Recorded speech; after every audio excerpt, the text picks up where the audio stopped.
गर्मी से प्रतिदिन लोगों का हाल बद से बदतर दिखता नजर आ रहा है। ऐसे में तरह तरह की बीमारियां उत्पन्न हो रही हैं, लोगों को तकलीफें झेलनी पड़ रही हैं। और बात अगर मैं करूं हॉस्पिटल की, तो हॉस्पिटल में भी लगातार गर्मी से परेशान मरीजों की तादाद लग रही है, जिसमें डॉक्टर पूरी तरीके से मरीजों को देख रहे हैं, उनका उपचार कर रहे हैं। तो ऐसे में हमें अपना कैसे बचाव रखना है, हमें क्या खाना है, क्या पहनना है, और इस भयंकर गर्मी से, चिलचिलाती धूप से हमें अपना कैसे बचाव करना है, इन तमाम बातों से आज आपको रूबरू करवाएंगे और जानकारी भी लेंगे। हमारे साथ इस वक्त मौजूद हैं डॉक्टर आसिफ एमबीबीएस। तो आइए सीधा उनके पास चल करके बात करते हैं और आपको इस गर्मी से कैसे अपना बचाव करना है, इसके बारे में कुछ जानकारी दिलाते हैं। डॉक्टर साहब, बहुत बहुत धन्यवाद है आपका हमारे एबी न्यूज़ में। खैरपुर हैं। मैं आपके चैनल के माध्यम से इस गर्मी के से बचने के लिए कुछ उपाय और कुछ अवगत करता हूँ कि इससे चिलचिलाती गर्मी में आदमी कैसे बचें और क्या-क्या बीमारियाँ हो सकती हैं, क्या खाना खाएँ। तो सबसे पहले है कि ज़्यादातर लोग इस गर्मी में डिहाइड्रेशन के शिकार हो जाते हैं। डिहाइड्रेशन मीन होता है कि पानी की कमी आ जाना शरीर के अंदर, उसको डिहाइड्रेशन कहते हैं। तो इससे बचने के लिए इंसान को मैक्सिमम मतलब कि वाटर पीने की कोशिश करे, पानी पीने की कोशिश करे और बाहर धूप जिस तरह से होती है, बाहर ना निकले या कम ही निकलने की कोशिश करे, लिक्विड डाइट ले और इस सब गर्मियों में जो सफ़ेद कपड़ा होता है मैक्सिमम मतलब कि हल्का कपड़ा पहनने की कोशिश करें और ब्लैक कपड़ा पहनने से बचें क्योंकि ये बहुत अच्छा एब्ज़ॉर्ब करता है और इससे गर्मी ज़्यादा होती है। और दूसरी चीज़ें ये होती है कि इस गर्मी की वजह से इंसान को डाइट जो होती है, हल्की डाइट लेना चाहिए। हल्की डाइट मीन्स कि जैसे अगर आप खाना चाहते हैं, तो खाने की क्वांटिटी भूख के हिसाब से आपको कम ही खाना पड़ेगा, वरना फिर ऑब्स्ट्रक्शन और सारी चीज़ों के इंसान शिकार हो जाता है। अच्छा डॉक्टर साहब, ऐसे में लोगों को मैंने देखा है कि कोई तरबूज, खरबूज और इन सब चीज़ों का इस्तेमाल कर रहा है। कोल्ड ड्रिंक लोग पी रहे हैं, लस्सी को पी रहे हैं, और बहुत सारी बाज़ार में ऐसे कुछ जंक फूड ऐसे हैं जो लोग उनको यूज़ कर रहे हैं, खा रहे हैं, पी रहे हैं। तो कई बार ऐसा भी हुआ कि लोगों ने बताया कि तरबूज ज़्यादा खा लिया तो उससे हमें नुकसान हो गया। क्या इससे भी कोई फ़र्क पड़ता है? सर ऐसा है कि बाज़ार का जैसे जंक फूड आप बोल रहे हैं, तो जंक फूड कोई भी हो, कभी भी खाने से तो नुकसान होता है बॉडी पे, क्योंकि वो फ्रोज़न फ्रूट होते हैं।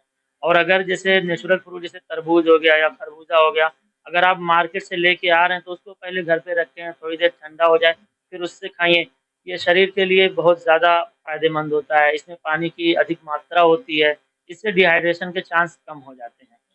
अच्छा डॉक्टर साहब, लगभग गर्मी में प्रतिदिन कितना पानी इंसान को पीना चाहिए? देखिए सर, ऐसा है कि अगर हम साइंस के हिसाब से बोलें मेडिकल साइंस के, तो नॉर्मल 4 से 6 लीटर पानी इंसान को पीना चाहिए। लेकिन इस चिलचिलाती गर्मी में इंसान को अगर 6 से ज़्यादा हो जाए तो बहुत बेहतर है। बहुत ज़्यादा चिल्ड पानी पीने से फ्रिज का एकदम फ्रीज़र का बहुत लोगों ने ऐसे पानी निकालते हैं, पी जाते हैं, उससे उससे क्या सर इससे शरीर को नुकसान होता है। मीडियम पानी पीने की ही कोशिश किया करें तो बेहतर होता है। यहाँ तक कि जो एयर कंडीशन रूम होते हैं, हालाँकि बचने का और कोई उपाय इंसान के पास है नहीं, बट एयर कंडीशन रूम वगैरह भी इंसान के शरीर के लिए लाभदायक उतना नहीं है। लेकिन एक ही रास्ता है बचने का, इसलिए इससे मजबूर होकर के इंसान एयर कंडीशन में ही रहता है। तो अगर जो डॉक्टर साहब मैं बात आगे करूँ कि जैसे जो अभी मरीज़ों की मैंने बात की, तो घर में अगर जो मान के चलिए अस्पताल दूर है और मरीज़ कोई कंडीशन इस तरीके से ख़राब हो रही है, तो उन्हें घरेलू क्या ऐसे उपचार हैं जो वो कर सके जिससे उसे थोड़ी-सी राहत मिले? देखिए सर, जैसे कि गर्मी की वजह से जो टेम्परेचर बॉडी का होता है, नॉर्मल 98.6 फ़ारेनहाइट होता है, 37.5 सेल्सियस में होता है। अगर हम इसको देखें तो आज की गर्मी के हिसाब से ये टेम्परेचर बाहर अगर थर्मामीटर से चेक कर लिया जाए, तो 42, 43, 44 सेल्सियस आ जाता है यहाँ अपने सीतापुर डिस्ट्रिक्ट का। तो ये फ़ारेनहाइट में बहुत ज़्यादा हो जाता है, एक नॉर्मल बॉडी टेम्परेचर से ज़्यादा हो जाता है।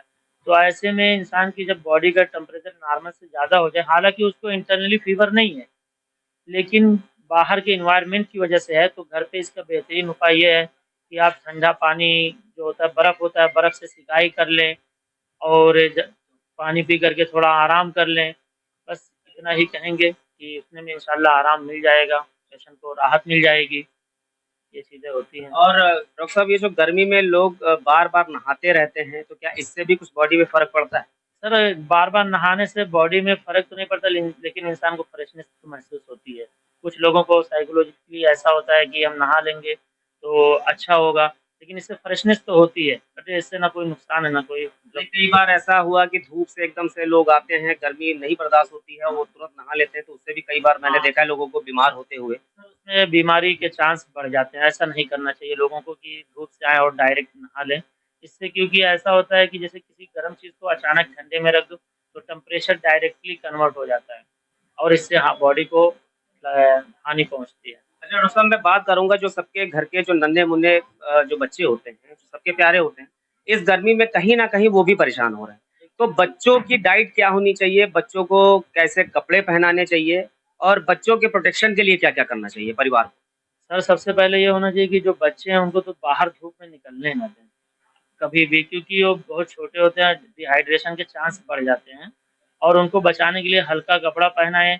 माँ-बाप को, पेरेंट को ये ध्यान देना चाहिए कि बच्चा खाना खाया कि नहीं खाया, अपना लिक्विड डाइट दें, जूस पिलाएँ और ये पानी-वानी पे अपना ध्यान दें, इलेक्ट्रॉल डाल कर के पिलाएँ। इससे नन्हे-मुन्ने बच्चों को ज़्यादा-सा मतलब फ़ायदा पहुँचता है।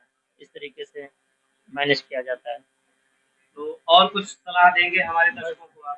सलाह यही है सर कि गर्मी के मौसम में जितना हो सके अपनी डाइट पे कंट्रोल किया जाए। जैसे बाज़ार से खाना खाना और बाहर के अपने एनवायरमेंटल तली-भुनी चीज़ों से, किससे, क्योंकि उससे पेट में ऑब्स्ट्रक्शन और लैट्रिन प्रॉब्लम और डिहाइड्रेशन की वजह से बहुत सारी बीमारियों के पैदा होने के चांस हो जाते हैं। तो मैक्सिमम सलाह यही है कि घर पर रहें, ज़्यादा बाहर ना निकलें और अपना लिक्विड डाइट पे ही ध्यान दें। बहुत-बहुत धन्यवाद डॉक्टर साहब। तो ये थे हमारे साथ डॉक्टर आसिफ एमबीबीएस जो लहरपुर में एपेक्स हॉस्पिटल के डॉक्टर हैं और बहुत ही अच्छी इन्होंने सलाह दी है हमारे सभी दर्शकों को। तो मैं ज़्यादातर हमारे दर्शकों से मैं यही विनती करूँगा कि जिस तरीके से डॉक्टर ने अभी आपको एक सलाह दी है गर्मी से कैसे अपना बचाव करें, तो उसी के तहत हर दिन वो अपने काम को करें, अपने खान-पान पर ध्यान दें, अपने पहनावे पे ध्यान दें और सबसे ज़्यादा ज़रूरी कि अपने घर के बच्चों को ज़्यादा उन पर नज़र रखें कि हाँ, उन्हें धूप में नहीं जाने दें, उन्हें धूप में खेलने से रोकें। तो बस तमाम इन्हीं सब बातों का आपको भी ध्यान रखना है और